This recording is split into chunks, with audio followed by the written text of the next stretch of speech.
시청자 여러분 안녕하십니까? 뷰의 모닝뉴스 시작합니다.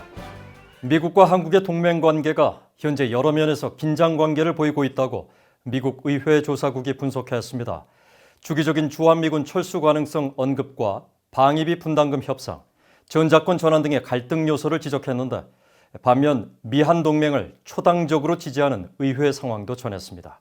김칸희 기자가 보도합니다. 미국 의회사나 의회조사국은 최근 미국과 한국 동맹, 의회에서의 사안들이라는 제목의 보고서를 통해 미한 동맹이 여러 면에서 긴장 관계에 놓여 있다고 지적했습니다. 보고서는 특히 주기적으로 한반도에서 미군을 철수시키겠다는 트럼프 대통령의 언급과 동맹의 가치에 대한 비판이 한국에서 미국의 안보 공약에 대한 의문을 불러일으켰다고 밝혔습니다. 그러면서 특히 방위비 분담금 합의가 2019년 말에 만료됐지만 협상은 2020년 중반까지도 교착된 상태라면서 방위비 문제를 둘러싼 양국 간 긴장 국면을 지적했습니다. 보고서는 지난해와 올해 협상에서 한국이 주한미군 주둔 비용에 얼마나 기여해야 하는지에 대해 미국과 한국 간 첨예한 견해 차이가 드러난 것이 사태의 원인이라고 분석했습니다. 그러면서 트럼프 행정부가 한국에 약 400% 인상된 금액을 방위비 분담금으로 제시했지만 한국이 동의하지 않았고 지난 봄 한국이 13% 인상안을 제시했지만 이는 미국이 거부했다는 언론 보도들을 덧붙였습니다. 그러면서 한국은 오는 11월 미국 대선에서 미국의 입장이 좀 더 유연해지는 결과가 나올지 지켜보고 있을 것이라고 분석했습니다. 보고서는 또 미국과 한국 두 나라 사이의 전시작전 통제권 전환 문제도 향후 갈등의 원인이 될 수 있다고 지적했습니다. 문재인 한국 대통령이 연기됐던 전시작전 통제권 환수 작업을 완료하고 싶어 하지만 전자권 전환 시기와 전환 조건에 대한 미국과 한국의 의견이 갈등으로 이어질 수 있다는 설명입니다. 의회조사국 보고서는 또 의회에서는 초당적으로 미한 동맹을 지지하고 있다면서 영내 미군 주둔에 중대한 변화를 가져올 수 있는 대통령의 결정을 제한하기 위한 의회 내 노력을 소개했습니다.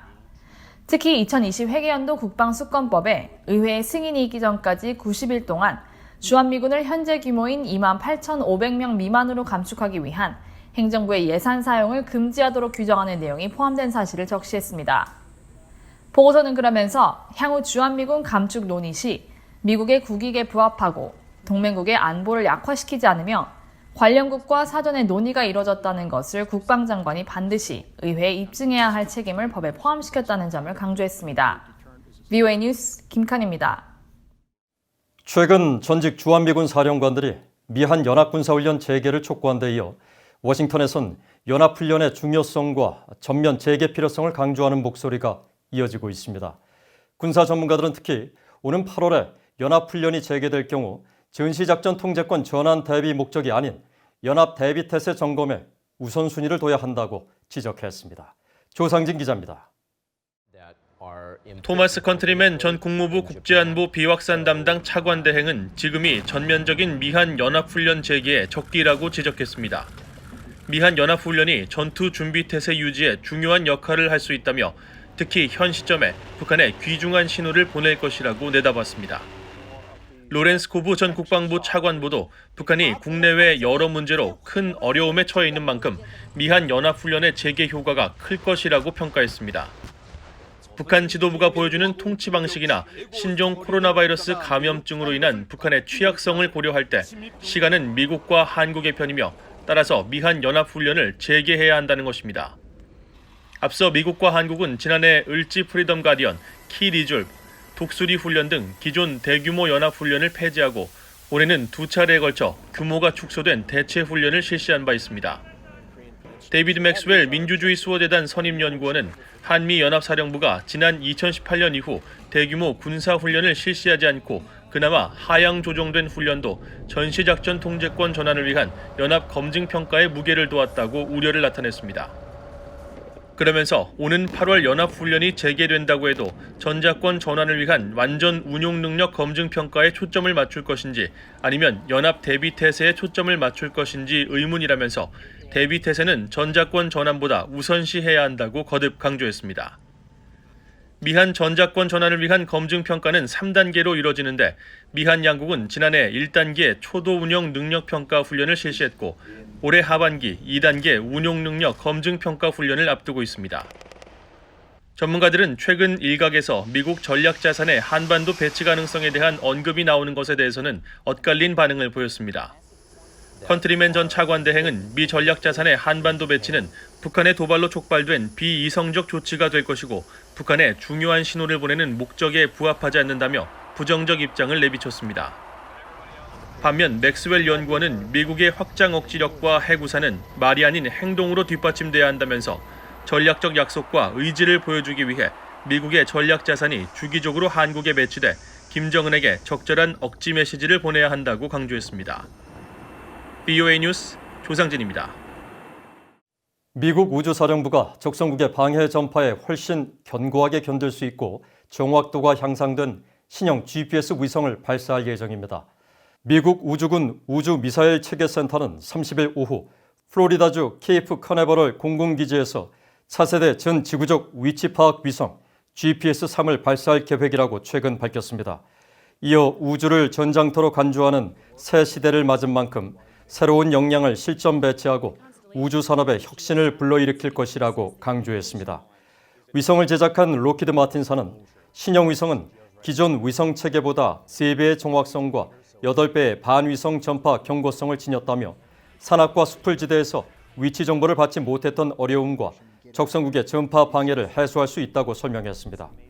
이번 신형 GPS 위성 발사에 대해 군사 전문가인 브루스 베넷 랜드 연구소 선임연구원은 북한이 러시아, 중국과 함께 대표적 반위성 역량 국가로 꼽힌다면서 특히 산악시설이 많은 북한 지형 특성상 지하시설을 겨냥하는 유도무기 체계 정확성 향상에 크게 기여할 것으로 보여 군사적으로 시사점이 크다고 분석했습니다.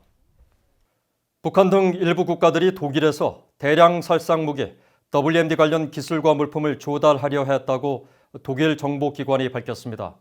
독일의 바덴 비텐베르크와 니더작센주 등 16개 자치주의 정보기관인 헌법보호청들은 최근 독일에 대한 안보 위험을 지목한 2019 연례 보고서를 발표하고 북한과 이란, 시리아 등 일부 위험 국가들이 독일에서 대량 살상무기 관련 기술과 제품을 불법적으로 취득하려 했다고 지적했습니다.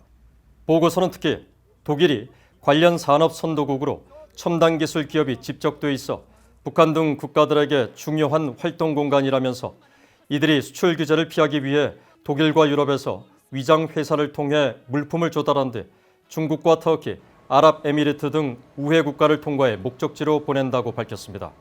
이어 이들 나라들은 민간과 군사 분야 모두 사용 가능한 이중용도 물품에 집중하고 있다면서 북한과 이란, 시리아 등이 정보기관을 동원해 대량 살상무기 확산 활동을 하고 있는 만큼 독일 기업들이 이들 국가들의 이중용도 물품을 수출하는 건 해외 무역법 등 관련법을 어기는 범죄 행위라고 강력히 경고했습니다. 오는 11월 미국 대통령 선거 이전에 미북 정상회담이 이뤄질 경우 도널드 트럼프 대통령에게 역효과를 줄 수 있으며 신종 코로나 바이러스 사태 등으로 대선 전 두 정상의 만남은 어려울 것이라고 제임스 스타인버거 전 미 국무부 부장관이 밝혔습니다. 스타인버거 전 부장관은 30일 아시안 리더십 컨퍼런스 2020 화상회의에서 트럼프 대통령이 북한의 비핵화와 관련해 김정은 북한 국무위원장과 실효성 없는 거래를 할 경우 초당적인 비판에 직면할 위험성이 있다고 경고했습니다. 이어 코로나 사태 등 여러 현안을 고려할 때 대선 전 미북 정상회담 가능성은 낮을 것으로 내다봤습니다.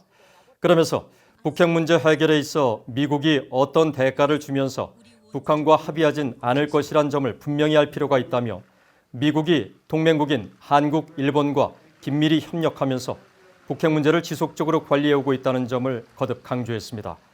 이날 행사에 참석한 한승주 전 한국 외교부 장관은 북한이 대북 제재와 코로나 사태로 극심한 경제적 어려움을 겪고 있는 만큼 미북 간 비핵화 협상이 재개될 경우 북한은 어떤 형태의 거래가 되더라도 반드시 제재 완화만큼은 명시적으로 보장받길 원할 것이라고 지적했습니다. 이상으로 BOA 모닝 뉴스를 마칩니다. 시청해주신 여러분 고맙습니다.